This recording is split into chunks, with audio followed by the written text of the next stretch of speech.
Welcome to Free Mind tutorial. दोस्तों, आज के इस वीडियो में मैं आपके साथ फिजिक्स का एक चैप्टर प्रकाश के बारे में बात करूंगा। दोस्तों, प्रकाश जो चैप्टर है, लाइट जो चैप्टर है, वो एग्जाम पॉइंट ऑफ व्यू से काफ़ी महत्वपूर्ण होता है, क्योंकि इससे बहुत सारा पार्ट्स पढ़ना है हमको।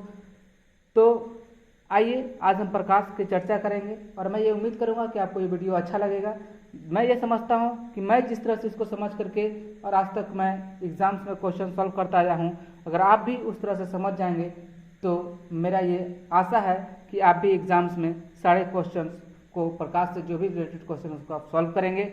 और मैं ये एक अभी शॉर्ट आपको पढ़ाने का प्रयास कर रहा हूँ, एक खाका देने का प्रयास कर रहा हूँ। उसके बाद मैं इस पर MCQ भी लेकर के आऊँगा।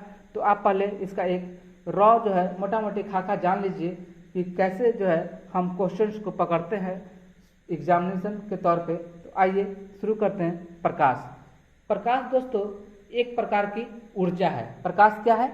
एक प्रकार की ऊर्जा है। प्रकाश एक प्रकार की ऊर्जा है। प्रकाश एक प्रकार की क्या है? ऊर्जा है। दोस्तों, कहता है कि प्रकाश एक प्रकार की ऊर्जा है, विद्युत या ऊष्मा की तरह ऊर्जा का ही एक रूप है।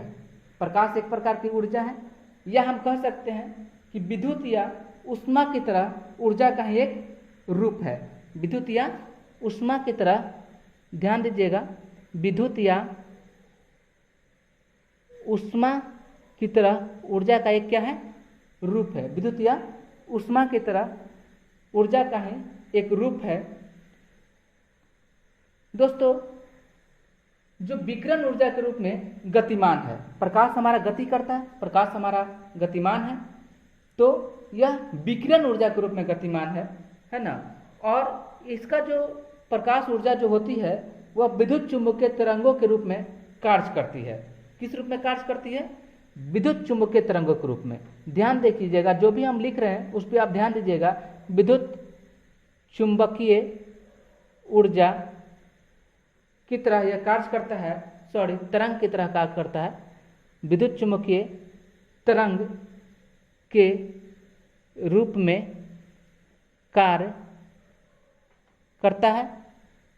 विद्युत चुम्बकीय तरंग के रूप में कार्य करता है, इसलिए इसको हम लोग क्या कहते हैं? अनुप्रस्थ तरंग कहते हैं। क्योंकि विद्युत चुम्बकीय तरंग जो होती है वो अनुप्रस्थ तरंग होती है, और प्रकाश की जो ऊर्जा होती है वह किसके भांति व्यवहार करती है?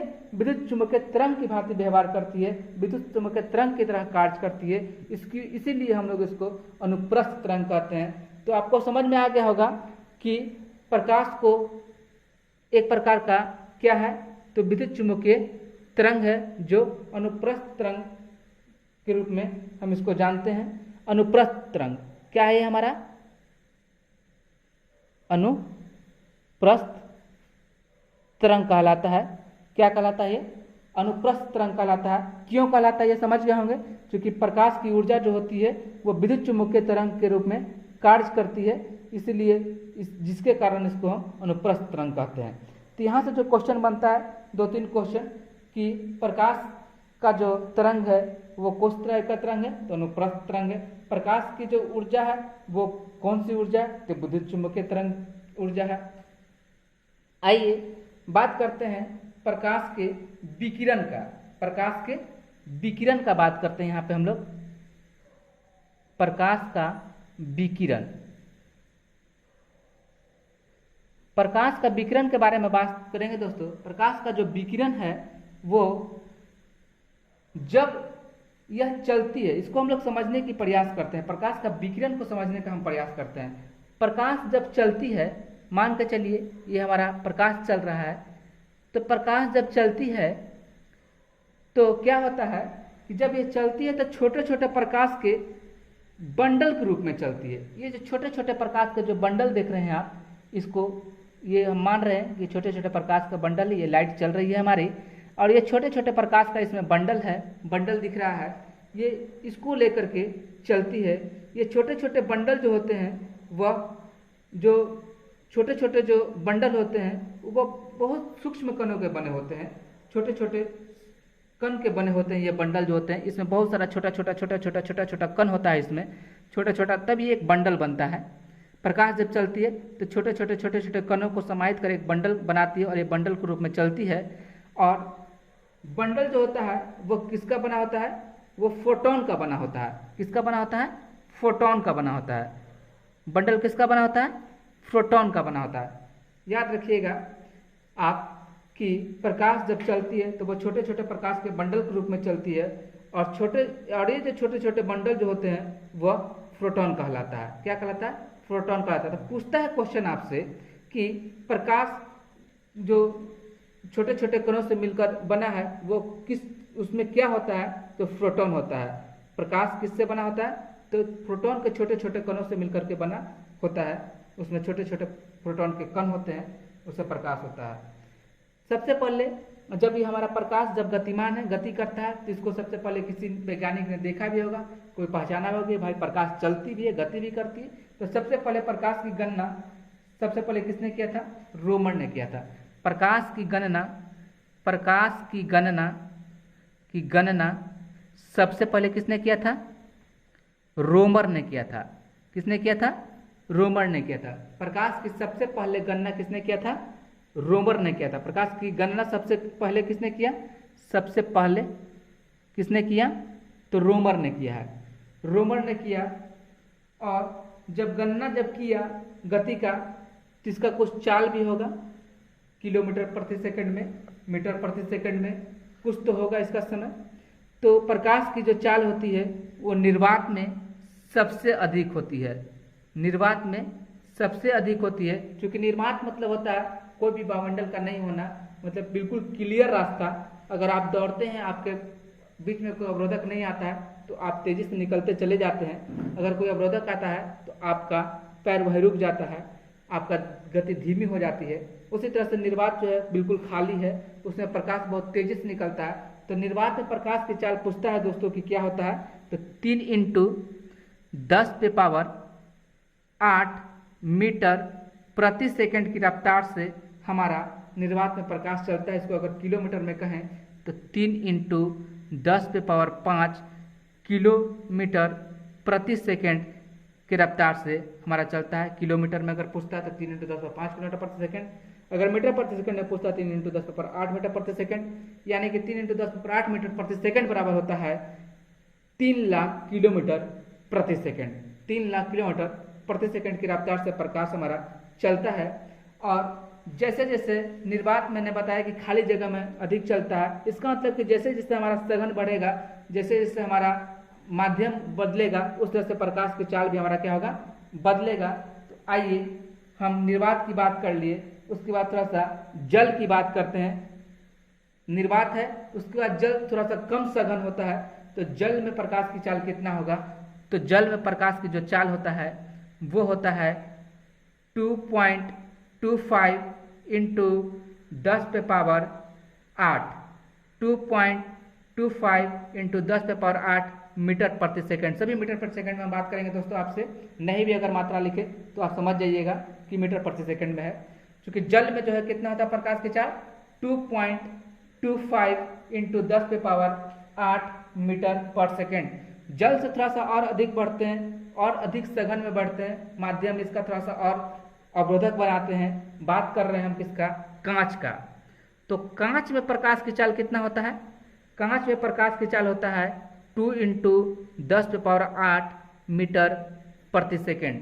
ये भी ध्यान रखना, ये क्वेश्चन पूछता है कि कांच में प्रकाश की चाल कितना होता है, तो 2 × 10⁸ मीटर प्रति सेकंड।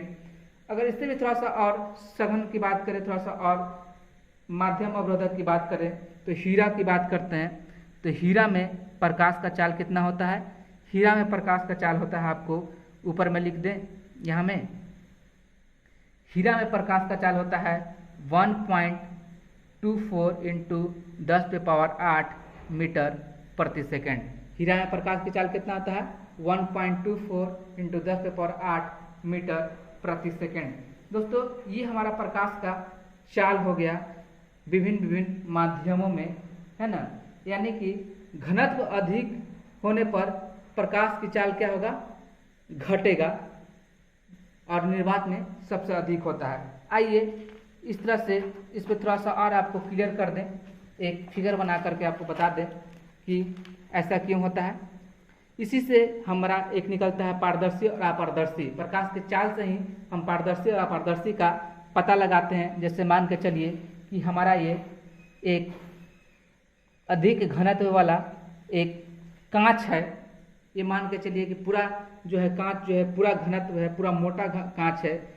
इससे कोई प्रकाश अगर आ रहा है इधर से और पार नहीं कर रहा है, मतलब घनत्व अधिक है, प्रकाश पार नहीं करेगी, तो ये क्या हो गया, अपारदर्शी। इधर से प्रकाश गया, इधर से प्रकाश गया और प्रकाश इधर पार नहीं किया, इधर नहीं किया पार, नहीं पार किया, नहीं पार किया, तो हम लोग क्या कहते हैं भाई, किसी भी चीज से कोई भी वस्तु से अगर प्रकाश थोड़ा भी पास कर जाता है तो हम लोग क्या करते हैं कि ये पारदर्शी है ना। आर पार जिससे पार हो जाए प्रकाश वो पारदर्शी, जिससे पार नहीं हुआ अपारदर्शी। तो हमने यही देखा कि जिसका घनत्व सबसे अधिक हो जाएगा और जिससे प्रकाश नहीं पार करेगा, बिल्कुल भी नहीं पार करेगा, यानी कि एकदम नहीं पार किया, तो क्या हो गया, ये अपारदर्शी, अपारदर्शी। तो समझ में हो गया पारदर्शी और अपारदर्शी का कॉन्सेप्ट यहीं से प्रकाश से आया है। तो मैं उम्मीद करता हूं कि आपको पारदर्शी अपारदर्शी समझ में आ गया होगा। अब चलिए चलते हैं अपने अगले टॉपिक प्रकाश का प्रकीर्णन पर, स्कैटरिंग ऑफ लाइट। मतलब प्रकाश का स्कैटरिंग कैसे होता है, प्रकाश कैसे फैलता है, उसके बारे में हम बात करेंगे आपसे। प्रकाश का प्रकीर्णन, प्रकाश का प्रकीर्णन की हम बात करने जा रहे हैं। प्रकाश का परिकीर्णन की हम बात करेंगे। राइटिंग पर ध्यान मत दीजिएगा, कंटेंट पर ध्यान दीजिएगा। राइटिंग हमारी बहुत सुंदर है, मैं आपको पढ़ा रहा हूँ इसलिए ऐसा लिख रहा हूँ। नो डाउट मैं अच्छा लिखता हूँ, हिंदू बुराई की बात नहीं है, मैं अच्छा लिखता ही हूँ। तो प्रकाश का प्रकीर्णन की हम बात कर रहे हैं आपसे। आपको सिर्फ कंटेंट पर ध्यान देना है, मेरे वॉइस पर ध्यान देना है कि मैं क्या बोल रहा हूँ, आपको उस पर ध्यान दीजिए और उसको पढ़ने का प्रयास कीजिए। प्रकाश का प्रकीर्णन की हम बात करने जा रहे हैं। प्रकाश का प्रकीर्णन होता है दोस्तों स्कैटरिंग ऑफ लाइट, मतलब प्रकाश का छितरना, प्रकाश का फैलना। आइए एक प्रिज्म के माध्यम से आपको समझा दें कि स्कैटरिंग ऑफ लाइट होता क्या है। ये एक मान लीजिए हमारा प्रिज्म है, यहाँ से हमने प्रकाश आ रही है, प्रकाश यहाँ पे गया और यहाँ से ये छितर गया। तो हम जानते हैं कि किसी प्रिज्म से जब श्वेत प्रकाश को गुजारते हैं, ये हमारा श्वेत प्रकाश है, हमारा क्या है, ये श्वेत प्रकाश है। व्हाइट लाइट को हम गुजार रहे हैं, यहाँ से 7 भागों में विभक्त होता है ना। ये 7 भाग में हमने लाइट को विभक्त कर दिया। तो आपको मैं बता दूं कि इसका जो सीरीज चलता है, सबसे नीचे में बैगनी रहता है, सबसे ऊपर में लाल रहता है। खेल इसी दोनों कलर का है, बैगनी और लाल का। बीच में आप लोग एक जानते भी होंगे वैजनी आह पिनाला करके होता है ना। वैजनी आह पिलाना, बैगनी होता है, फिर जामुनी होता है, फिर नीला होता है। इस तरह से जो है सीरीज में चलता है और सबसे ऊपर में चल करके क्या हो जाता है, यहाँ पे लाल रंग होता है सबसे ऊपर में, और सबसे नीचे में क्या होता है, बैगनी होता है। क्या होता है, बैगनी होता है। बैगनी को 20 से डिनोट करते हैं और लाल को 8 से डिनोट करते हैं, रेड, है ना। तो सबसे जब यहाँ से श्वेत प्रकाश किसी प्रिज्म से गुजरता है तो वो 7 भागों में विभक्त हो जाता है। तो सबसे ऊपर में लाल, सबसे नीचे बैगनी। आप ध्यान दीजिएगा मैं क्या बताने का प्रयास कर रहा हूँ, प्रकाश का प्रकीर्णन बता रहा हूँ आपको मैं बहुत सटीक में कि प्रकाश का प्रकीर्णन होता क्या है। आखिर श्वेत प्रकाश आया, प्रिज्म से निकला, 7 भाग में विभक्त हुआ। तो ये जो हमारा बीच का जो ये है, जो तरंगदैर्घ्य होता है, ये दोनों का बीच का, ये हमारा सबसे निचला जो तरंगदैर्घ्य होता है वो होता है 3900 एंगस्ट्रॉम। कितना होता है, 3900 एंगस्ट्रॉम। और सबसे अधिक जो हमारा होता है तरंगदैर्घ्य वो होता है 7800 एंगस्ट्रॉम। आपने पढ़ा भी होगा कि तरंगदैर्घ्य का रेंज कितना से कितना होता है, तो 3900 से 7800 एंगस्ट्रॉम होता है। यही है 3900 से 7800 एंगस्ट्रॉम। एक्चुअली में बैगनी जो होता है वो 39 एंगस्ट्रॉम तरंगदैर्घ्य का होता है, और हमारा रेड कलर जो होता है, लाल कलर जो होता है, 7800 एंगस्ट्रॉम का होता है। यानी कि सबसे अधिक किसका तरंगदैर्घ्य होता है, तो लाल कलर का। क्वेश्चन यहाँ से क्या राइज हो गया कि सबसे अधिक तरंगदैर्घ्य किसका होता है, सबसे अधिक तरंग दैर्घ्य किसका होता है? तो लाल का होता है। और सबसे कम तरंग दैर्घ्य किसका होता है? सबसे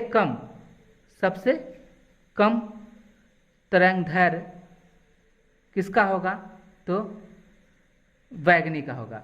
बात को समझ रहे हैं क्या हम कहना चाह रहे हैं? सबसे अधिक तरंग दैर्घ्य किसका होता है? लाल का होता है। सबसे कम तरंग दैर्घ्य किसका होता है? बैगनी का होता है। और लाल का एंगस्ट्रॉम कितना होता है? 7800 होता है। बैगनी का 3900 एंगस्ट्रॉम होता है दोस्तों। और यही 3900 से 7800 के बीच में ये सारे रंग का तरंग दैर्घ्य वेरी करता है। जितने भी ये 5 हमारे रंग बच गए बीच में, इसका इसी के बीच में 3900 से 7800 के बीच में एंगस्ट्रॉम वेरी करता है। तो उम्मीद करते हैं कि आपको ये प्रकाश का स्कैटरिंग समझ में आ रहा होगा। आइए इसी कड़ी में आगे चलते हैं। यानी कि सबसे कम तरंग दैर्घ्य जो होता है वो किसका होता है? सबसे कम तरंग दैर्घ्य जो होता है वो होता है बैगनी का। और सबसे अधिक तरंग दैर्घ्य जो होता है वो होता है रेड का, है ना। तो तरंग दैर्घ्य को हम किस रूप में व्यक्त करते हैं दोस्तों? ये जो तरंग दैर्घ्य है उसको हम लोग लैम्डा के रूप में व्यक्त करते हैं। किस रूप में व्यक्त करते हैं? लैम्डा के रूप में। लैम्डा जो है तरंग दैर्घ्य का साइन होता है। अब है प्रकाश प्रकीर्णन। यह कहता है कि यदि प्रकाश प्रकीर्णन कहता क्या है? प्रकीर्णन कहता क्या है आखिर? प्रकीर्णन क्या कहता है? प्रकीर्णन होता क्या है? प्रकीर्णन क्या है? तो समझ में आगे होगा कि प्रकाश का प्रकीर्णन कहता है कि यदि प्रकाश गति करते हुए आगे बढ़ती है तो रास्ते में मिलने वाले धूल कण से टकराकर प्रकाश फैल जाती है। प्रकाश का प्रकीर्णन क्या? स्कैटरिंग ऑफ लाइट क्या कहता है? स्कैटरिंग ऑफ लाइट कहता है कि प्रकाश जब चलती है तो गति करते हुए आगे बढ़ती है। प्रकाश का प्रकीर्णन कहता है कि प्रकाश गति करते हुए आगे बढ़ता है तो रास्ते में धूल कण से टकराकर फैल जाता है। क्या होता है? फैल जाता है। रास्ते में धूल कण से टकराकर फैल जाता है। प्रकाश का प्रकीर्णन यह कहता है कि यदि प्रकाश गति करते हुए आगे बढ़ता है तो रास्ते में मिलने वाली धूल कण से टकराकर प्रकाश फैल जाती है। आइए इसके बारे में भी कुछ हम देख लेते हैं, है ना, कुछ समझते हैं। जैसे कि यहाँ से प्रकाश चला, जैसे कि यहाँ से, तो प्रकाश का प्रकीर्णन क्या कहता है कि यदि प्रकाश गति करते हुए आगे बढ़ती है तो रास्ते में मिलने वाली धूल कण से टकराकर प्रकाश फैल जाता है। ये इसको एक चित्र के माध्यम से आपको हम समझा देते हैं। जैसे लाइट यहाँ से चली, यहाँ पे क्या हुआ? धूल कण मिला तो प्रकाश क्या हुआ? ये हमारा यहाँ से फैल गया। ये ऐसे प्रकाश हमारा क्या हो गया? ये फैल गया। धूल कण से टकराया प्रकाश तो क्या हुआ? फैल गया। प्रकाश यहाँ से चला है हमारा, ये प्रकाश चला, यहाँ धूल कण जो है इससे टकराया और प्रकाश क्या हुआ? फैल गया हमारा। ठीक है, आइए इसको एक और समझने का प्रयास करते हैं।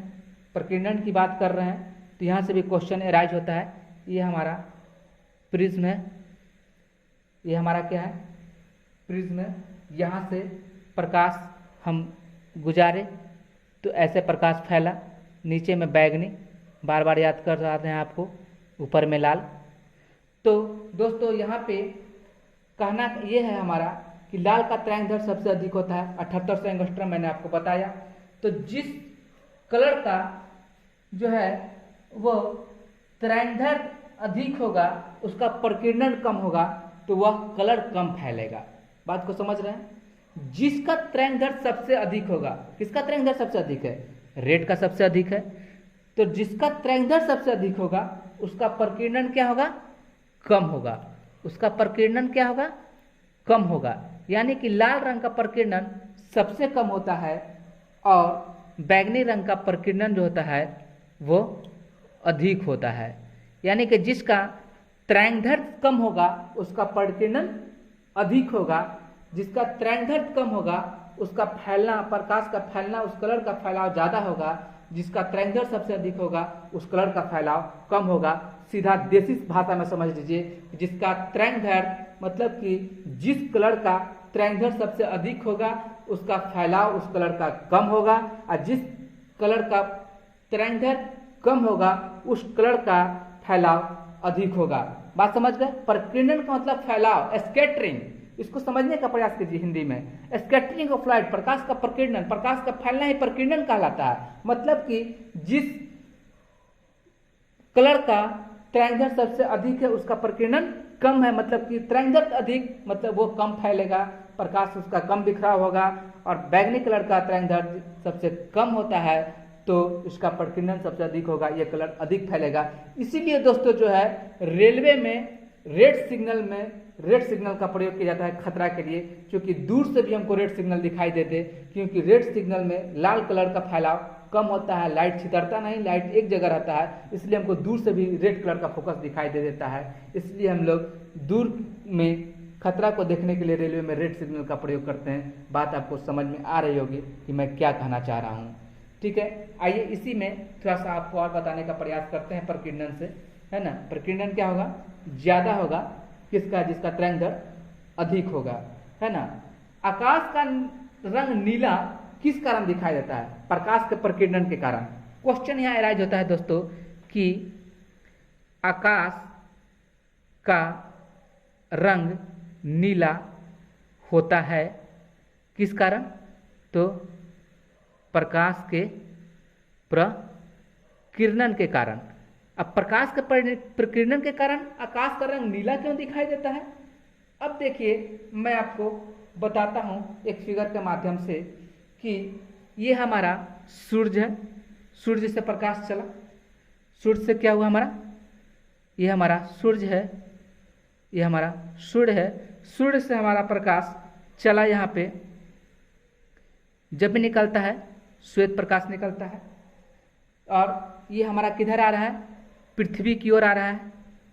सूर्य से प्रकाश चल करके किधर आ रहा है, पृथ्वी के डायरेक्शन में आ रहा है हमारा लाइट, हमारा श्वेत प्रकाश सूर्य से चला, श्वेत प्रकाश और पृथ्वी की ओर आ रहा है। तो बीच में जो पड़ता है वो क्या पड़ता है, हमारा बहुत सारा धूल कण से हमारा लाइट टकराया, बहुत सारा धूल कण से क्या हुआ, हमारा लाइट टकराया। यहाँ पे फिर से यहाँ पे धूल कण से हमारा लाइट टकराया, यह मैं फिगर बना रहा हूँ, और लाइट यहाँ पे, लाइट का क्या हुआ, बिखराव हुआ, लाइट का क्या हुआ, यहाँ पे बिखराव हुआ। जो बोल रहा हूँ वो और जहाँ मैं लिख रहा हूँ वो दोनों पर आप कंसंट्रेशन बनाए रखेंगे, आपको भली बात समझ में आ जाएगा कि आकाश का रंग नीला क्यों प्रतीत होता है, जिसका आंसर होता है प्रकाश के प्रकीर्णन के कारण। तो ऐसा क्यों होता है मैं आपको समझाने का प्रयास कर रहा हूँ कि सूर्य से जब श्वेत प्रकाश चला, पृथ्वी की ओर आया, तो बीच में जो धूलकण से टकराया हमारा प्रकाश, तो प्रकाश का फैलाव हुआ। तो मैंने आपको बताया, ये ऊपर वाला पर ध्यान दीजिएगा चित्र पे, कि जिसका तरंग दैर्ध्य अधिक होगा उसका प्रकीर्णन कम होगा, और जिसका तरंग दैर्ध्य कम होगा उसका प्रकीर्णन ज्यादा होगा। तो नीचे से शुरू करते हैं। बैगनी कलर का जो है तरंग दैर्ध्य सबसे कम है, उसके बाद नीला कलर का तरंग दैर्ध्य सबसे कम है। तो दोस्तों जिसका तरंग दैर्ध्य सबसे कम होगा सबसे पहले वही फैलेगा, जिसका तरंग दैर्ध्य सबसे कम होगा सबसे पहले वही कलर फैलेगा। तो जब हम पृथ्वी से आकाश की ओर आंख उठा करके देखते हैं, जब हम पृथ्वी से इधर आकाश मान लीजिए कि यहाँ पे है, आकाश की तरफ हम देख रहे हैं अपने नंगी आंखों से, तो क्या होता है, जब आकाश की तरफ हम देखते हैं तो हमको नीला कलर का दिखाई देता है। क्यों? क्योंकि नीला कलर का तरंग दैर्ध्य जो है सबसे कम है, इसलिए वो जल्दी छितर गया आकाश में, उसका फैलाव जल्दी से हो गया। इसीलिए क्या हुआ कि हमारा आकाश का रंग नीला दिखाई देने लगा। बात समझ गए क्या कहना चाह रहे थे, प्रकाश का प्रकीर्णन के कारण क्यों नीला दिखाई देता है आकाश। सूर्य से प्रकाश चला, धूलकण से टकराया, जिसका तरंग दैर्ध्य कम था उस रंग का फैलाव ज्यादा हुआ, उस रंग का फैलाव ज्यादा हुआ तो किसका फैलाव ज्यादा हुआ, चूंकि हमारा बैगनी नीला ये सीरीज में है, नीचे से बैगनी आँख पिनाला होता है तो बैगनी फिर नीला, तो नीले कलर का फैलाव चूंकि उससे भी बैगनी और नीला आसपास में है, फैलाव हुआ कलर का, और आकाश का रंग नीला दिखाई देने लगा, बैगनी कलर का दिखाई देने लगा, है ना। तो ये क्वेश्चन आता है। अब आप थ्योरी समझ गए होंगे, अब नहीं भूलेंगे जहाँ तक हम उम्मीद कर रहे हैं। तो आपको प्रकाश के प्रकीर्णन से संबंधित आपको मैंने बताया कि क्यों होता है आकाश का रंग नीला, है ना। तो सुबह